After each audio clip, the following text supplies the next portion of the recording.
If you're looking to create high quality photo and video content for brands, then you're in the right place. Today I'm going to be showing you how I plan and shoot content for a boot company called Langs.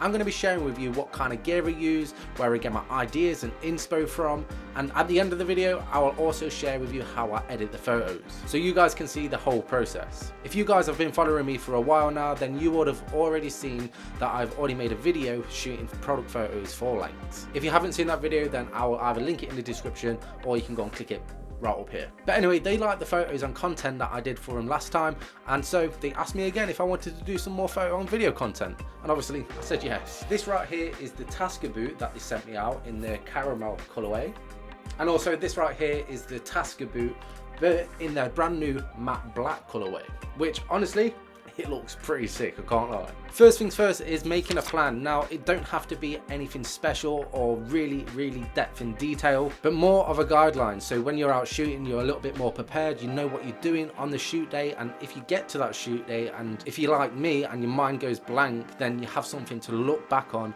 to remind yourself what you're actually meant to be doing and remind yourself of the ideas that you did have. Some of the things that I like to include is like location, what I'm going to be wearing, what kind of photos they want. Do they want more up close product photos or more of a lifestyle photo shoot? And also, if I'm making any video content, I would also include a script. As for inspiration, I normally use either Pinterest or even Instagram to find almost like the inspiration behind the photos that I want to take, whether it be in colors, the different angles, and just even the whole vibe of what I want to go for. Now, another thing to note, I also look on whatever brand it is on their social media, so I can look at their content and see what they've already done, so when they do post any of the content that I make for them, it's going to match in with their timeline. I'm not going to copy them, but be inspired by them. But obviously don't forget to add your own personal style to the photos. I suppose you just got to find that right balance. As for me basically shooting self-portraits today, I'm going to be using my 24-70mm lens and also my 50mm lens. And as for the camera body, I'm going to be using my Canon R5, and obviously use my self-shot remote. That will just make the whole job a hell of a lot easier.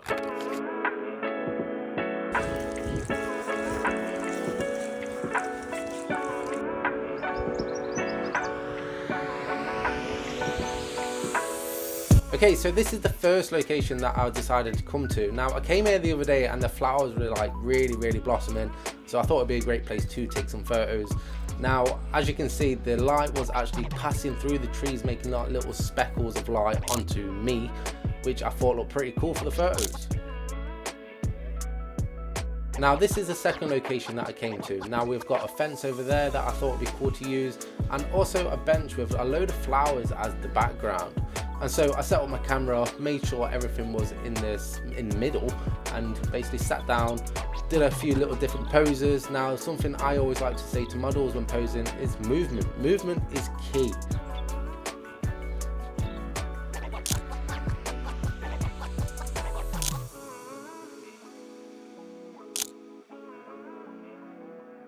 Not forgetting to take some close-up photos of the boots. Now, I was asked by Lance to do some full body pics and some close-ups. Now, I can't lie, doing this all by yourself is a little bit tricky, but we did get there in the end. We managed to get some unique angles and also some action shots of actually putting on the boots themselves, doing up the laces, which is always a cool thing to do with shoes.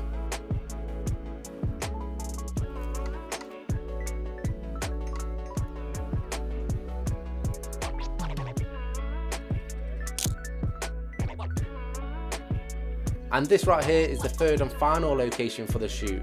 Now, at this point, the sun was going down and it was actually backlighting me, but it did give off a bit of a cool effect. Now, I must say, one of the reasons why I did pick this location is because of all the plants in the background. I thought it contrasted well with being a completely black outfit to then add a bit of pop of colour in the background, which I did think worked really nicely.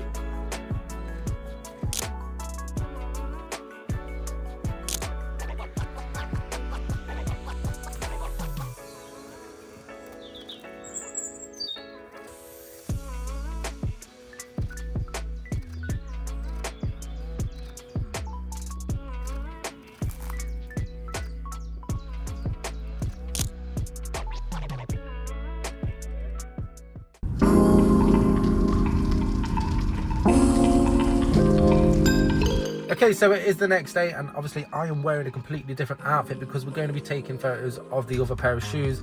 I'm going to be going to a different location where I've got a bit of a 5-minute walk to actually get there. We're just basically going to be doing the same as we did yesterday. We're going to find some cool spots, take some photos, and record some B-roll for the short form content. So yeah, let's go and do it.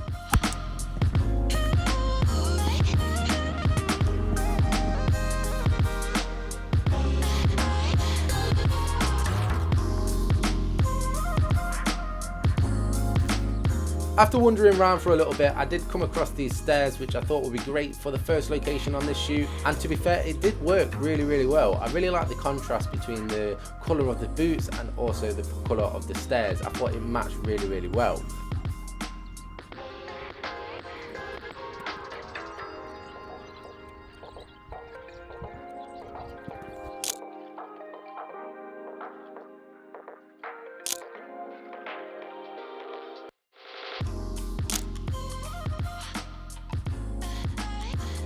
In between taking these photos, I am also recording bits of B-roll for the short form content. As you can see here, I basically walked across the frame for a small B-roll shot, which I thought worked really well, and not forgetting to also take some photos. At this point, I was doing some close-ups, once again doing a bit of an action shot of doing up the laces.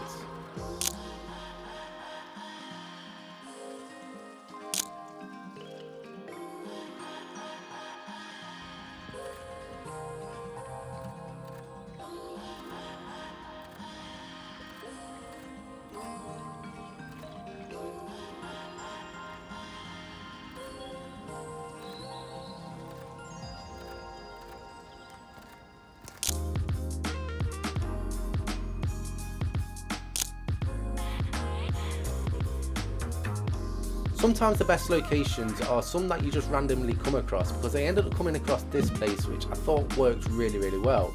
Now I really like the background in this because of the texture, the colours, it all just made sense, and I was honestly very lucky to find this place because it might be some of the best photos that I've taken throughout this whole session.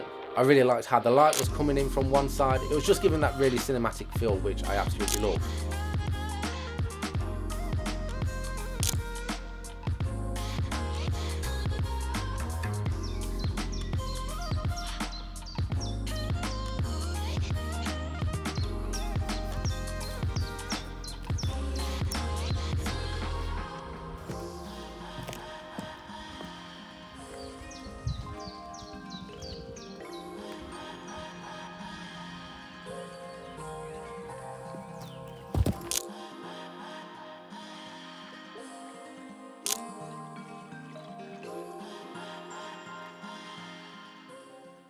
Okay, so we're now back home and we're now in the editing process, and the first thing that I like to do is to crop the actual photo itself. Now when taking the photos yourself and basically doing it on a tripod, there's only a certain angle you can take. It's very hard to get the right angle, so by cropping it we are able to actually get the right kind of crop ratio that we want. So I am just going to crop it down just a little bit like so. Now, as for the color grading process, the first thing I always do is check over my presets. So we've got over here, these are the ones that I normally check over with, I've called them cinematic presets. Now I'll just scroll down, see which ones work, see which ones don't work. The thing I'm mainly looking out for is the colors. And to be fair, I quite like that one. That's giving off a very, very nice vibe. Now, obviously, we are going to want to change it slightly. It is a little bit overly contrasted, so I'm going to bring that contrast down a little bit. I'm going to bring up then shadows a little bit also, and also then blacks. Now, it is a little bit in the background overexposed, so I'm going to bring that exposure down just slightly, like so, and might bring them shadows up a little bit more. It's mainly all about tweaking, see what you do and don't like, and yeah, that is probably looking pretty good. I don't think I really need to change anything else. Now, something I do like to do when it comes to sharpening the image, now not that it does need sharpening loads, but something to acknowledge is this little thing down here where it says masking. So if you hold Alt and drag over this masking slider, you can actually see what is being sharpened. Now, obviously in the white is what's going to be sharpened and the black isn't. So That way you're actually going to be sharpening the features that actually need to be sharpened, making the image look sharpened. So yeah, I think we don't need to sharpen it too much. I'm going to leave it around, I don't know, 50%. And like so, there we have it. Now I'm also going to go over my hands slightly because my hands are over this side a little bit overexposed. So I'm going to use a brush tool as a mask. Oh, not that. The brush tool. There we go. And just slightly go over it. We don't need to do it too much. Just around here, and just decrease the exposure slightly. Like so. And just like that, ladies and gents, we have our image.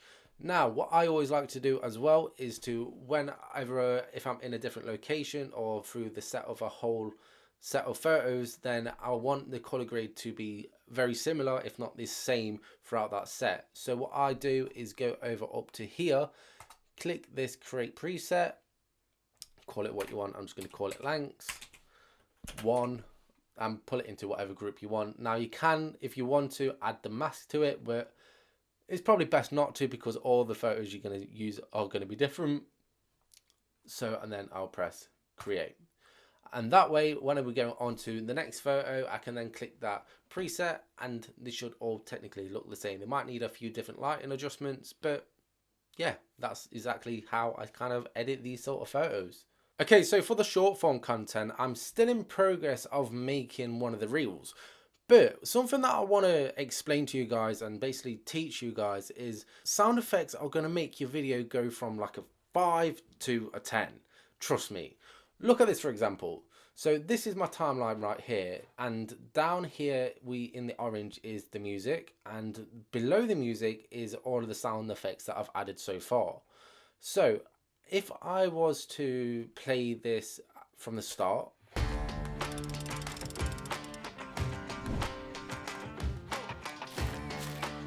sounding good, right? But let's take away that music for a second and listen to it again.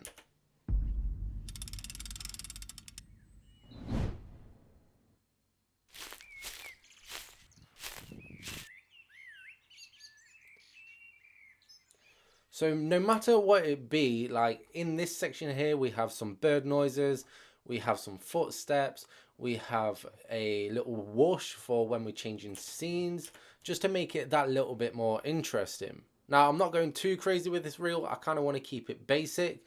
But yeah, I just want to give you guys a bit of an idea of what my reels and my video editing timelines kind of look like. And I probably know what you guys are thinking. How did I do this part right here? Now, basically, it is basically really simple. Now, all I did was basically recorded myself walking into frame. Let's get a section up here. So this is one of the film clips where I walked into frame. Now, let me just straighten it up a little bit. Put that into the middle slightly. And essentially, what I'm going to do is, first of all, color grade it. Now I'm just going to pick a color grade that I've already done because I did film in log. Now, whatever the color grade may be. But anyway, what I'm going to do is when we find a frame where after I've stepped into frame is basically grab the still. So if you use DaVinci Resolve, which is what I'm using right now, you want to go into the color tab and right click and press grab still. Now this is going to save up here, and then you want to export it, and once you've exported it, you want to then put it into Photoshop. And when you're in Photoshop, you're then going to want to change the background in some way. I like to use generative fill. It's a really easy and simple method, and because it's going to be showing for a split second, even if it's not perfect, it's still going to do the job that I want it to do. Now, once I have got that picture changed, I will then repeat that a couple of times, so then I will have enough frames for that section of the video. Now, I can't lie, if you do this properly and actually film the sections instead of photoshopping the pictures, then you probably will get a hell of a lot better result. But just remember to always frame yourself in the same sort of framing. Like, for example, if I was to add this section, where can we do it? So we've got this section right here. Let's say we're going to use this section. Let's just turn it slightly and go like so. We're going to want to match our basically feet in the same place. So what I would do if I wanted to do that is to drop down the opacity and basically move the whatever it is you want to keep in frame, basically matching the last frame that it was in. That can be a little bit tricky, but if you do get that on point, you're going to get a really cool result. Now, I can't lie, this is the first time that I've explained anything to do with videography on this channel, so I hope this did help. If it did, then let me know down in the comments below. And also, if you want to see this full reel when it's finished, then make sure you head over onto my Instagram page, because that is where I'm going to be posting it. So yeah, there you go, ladies and gents. That is exactly how I take photo and video content for brands. I hope this video helped. If it did, then make sure you hit that like button. And also, if you have any questions, make sure you drop it in the comments below. If you want to see more content like this, then make sure you hit that subscribe button. Honestly, that really helps out the channel, and it is very much appreciated. Thank you all for watching, and I guess I will see you guys next time. Safe.